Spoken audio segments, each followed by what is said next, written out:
Pour exprimer la possession, en français on utilise le verbe avoir.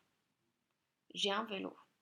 En finnois, on utilise le verbe olla, être, aussi pour exprimer la possession, car il n'y a pas de verbe comme avoir.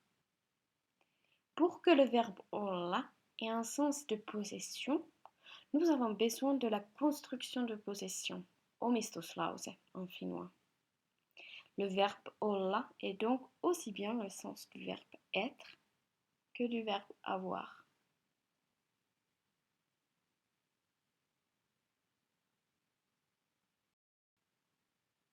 Pour former omistuslause, on a besoin de cas adhesivi.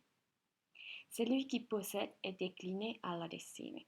Après, on a besoin d'auxiliaires olla verbi, toujours conjugué dans le troisième personne du singulier. L'objet de la possession est dans la forme de base, c'est-à-dire un nominative. Emmalla on pyörä. Quand on met omistuslause en négation, il faut se souvenir de mettre l'objet de possession en partitiive. Emmalla ei ole autoa.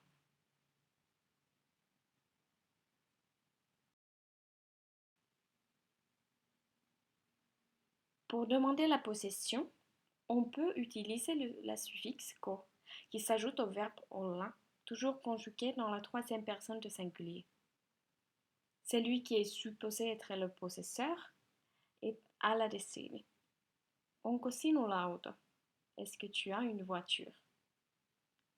Si on ne sait pas si quelqu'un a une voiture, on peut demander kenellä on auto? Qui a une voiture? Dans ce cas, c'est le mot interrogatif kuka décliné à l'adhesive. Kenellä. Kenellä on auto? Mielikillä on auto. Notre cas adhesive prend le degré faible. Mielikki, mielikillä. Ici, tu peux voir les formes de possession des pronoms personnels. Minulla, sinulla, hänellä, meillä, teillä, heillä. Voici ce qu'il faut savoir concernant omistuslause. On va voir maintenant quelques phrases utiles où on utilise cette construction. Il y a des expressions où on utilise omistuslause. Plutôt qu'appartenance, il s'exprime en état dans lequel la personne se trouve. Minulla on nälkä, j'ai faim. Minulla on jano, j'ai soif.